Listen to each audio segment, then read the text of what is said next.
Colombia, saqueo y resistencia, por José Darío Castrillón Orozco. El tropicalismo colombiano ha engendrado varios gobernantes canallas, pero siempre aparentando no serlo, y los medios de comunicación pujaban para maquillar de estadista a cualquier pelafustano. En 2026, los medios corporativos cierran filas en torno al impresentable Abelardo del Espriella, no para blanquearlo, sino para resaltar su malandraje, su estética traqueta, su retórica fascista. Contrario a muchas elecciones donde el elector fue engañado, quienes votaron por semejante atarbán lo hicieron porque estaban conscientes de quién era, así lo querían. Aunque el periodismo en general repudia a tal personaje, la prensa corporativa, que miente por la paga, se dedicó a exaltar lo estrafalario del tipo, mientras presentaba al emisario del GEA, Grupo Empresarial Antioqueño, como su complemento técnico. También puede leerse así: el lumpen es el complemento del GEA y del Consejo Gremial y del Grupo Gilinski y otros empresarios. Porque el concubinato que se armó en torno al turco de la Espriella parecería imposible a la Colombia centralista y de castas de siempre, donde van en comitiva empresarios, mafiosos, sicarios, politicastros, militares torcidos, periodistas mercenarios, esquiroles, predicadores blasfemos, toda la escoria de la sociedad abrazada con el más indecente. Sin embargo, ese amancebamiento de los patrones con el AMPA, una vez más, aunque tiene con credencial de presidente al despatriado de la Espriella, necesitó recurrir al fraude electoral.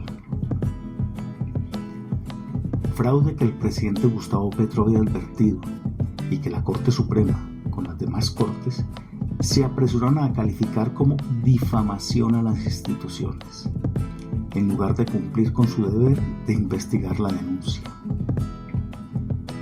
Salen los magistrados, ahora en la misma comparsa de empresarios y ampones, a la que se sumó el registrador Hernán Penagos, a pedir un respeto que no se han ganado, mientras validan con calculadas omisiones el robo de las elecciones.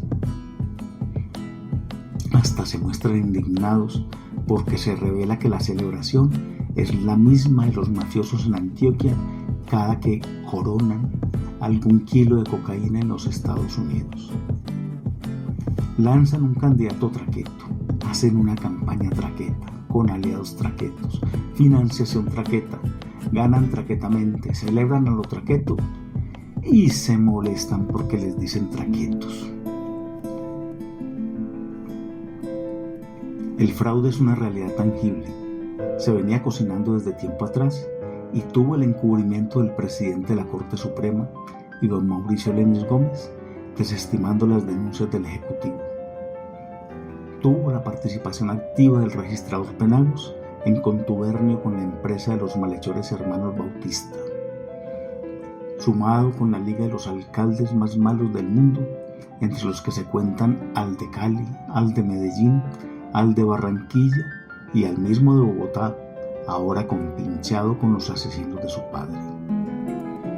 Estos alcaldes se confabulan para evitar que los abogados del pacto histórico hagan presencia en los lugares de escrutinio, usando para ello la violencia policial y la paramilitar, como lo hizo el alcalde de Medellín, alias Fico. Finalmente, con una diferencia inferior al 1%, se ignoran las impugnaciones del pacto histórico. No se resuelven las reclamaciones de las comisiones departamentales, ni revisan físicamente el material electoral del exterior, donde se denunciaron tantas irregularidades y se impugnaron todas las mesas, prescindiendo del escrutinio. Mucho menos se hizo la auditoría forense a los software del proceso electoral. Aunque Colombia, el preconteo es una herramienta informativa sin valor legal, ya que es el escrutinio quien define las credenciales, con tanto afán para nombrar al abogado de la mafia, impidieron el escrutinio. Ese esperpento parece un producto tropical, pero no es obra del realismo mágico. Tal desfachatez tiene una lógica que lo explica: la lucha de clases. Lo dijo el viejo Marx. La historia de todas las sociedades hasta nuestros días es la historia de la lucha de clases. Así, cuando un trabajador gana, los dueños sienten que pierden, cualquiera que sea el monto de sus ganancias. Por eso armaron esa comparsa matachinesca, para devaluar el salario, para no pagar impuestos, para no tener regulaciones en sus procedimientos, para saquear páramos, ríos, selva. Allí solo ven dividendos, para robar y acaparar tierras, mientras recuperan el erario como su caja menor. Hasta terminan enajenando los recursos del subsuelo a los gringos. Todo un carnaval de pillaje. Por eso quemaban pólvora. La lucha de los poseedores contra los desposeídos puede explicar cómo los magistrados dejaron de velar por el espíritu de la Constitución Política de Colombia y guardan la conveniencia de los banqueros. Así se puede entender la negligencia de la Fiscalía para sancionar delitos electorales o los crímenes que cometen los directivos del GEA acaparando tierra robada. No hay otra forma de entender la complacencia del Consejo de Estado con los desfalcos a los ahorros de los trabajadores, ni el desvelo de la Corte Constitucional por custodiar las ganancias de los intermediarios de la salud y tapar de paso sus desfalcos. Es la lucha de clases la que motiva el bloqueo institucional al gobierno del cambio y la amenaza de genocidio sobre el mayor partido de Colombia. Solo desde la lucha de clases se puede entender la traición a la patria de estos colombianos que entregan los recursos nacionales a una potencia extranjera. Únicamente la lucha de clases puede explicar el ascenso del fascismo en Colombia y la magnitud de los crímenes que se avecinan. Para Colombia no viene nada nuevo. Un fraude más en una serie de robos electorales. 1970, 2002, 2018, intento en 2022 y este. Los mismos con las mismas. Asaltarán aún más la salud, desfinanciarán la educación y las coimas se volverán imperativo. Pero el plato fuerte será el robo de los ahorros de los trabajadores en los fondos de pensiones privados. Claro está, alguien lo tendrá que pagar, y no serán las clases compinchadas. Será el pueblo colombiano en carestía, en el encarecimiento de los servicios públicos, en impuestos. Habrá empobrecimiento general. Como lo prometieron, vendrá más guerra. Empezando por el desmadre de las bandas de paramilitares, aupados de ley desde el Ejecutivo. ¡Ajúa! Con la complicidad de las Cortes y de la misma Fiscalía. Desde una perspectiva de clase se entiende que el crimen organizado no es una contingencia al sistema, es mecanismo de control social. Nombrar voto fusil al de las comunidades que no votaron por la ultraderecha es un estigma para declararlas objetivo militar.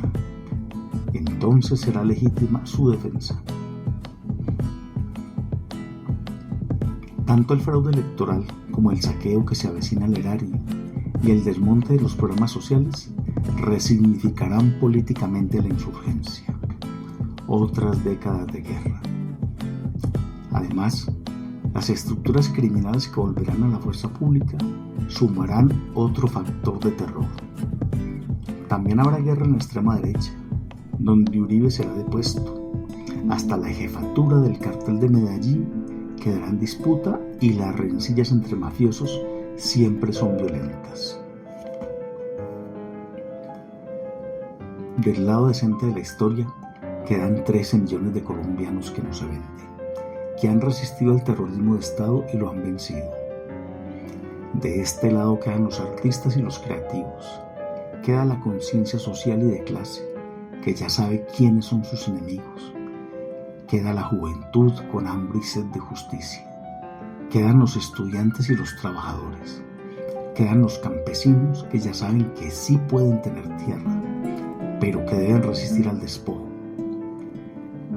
Aquí están filados los defensores del planeta, del agua, de nuestros páramos, del oso y del colibrí.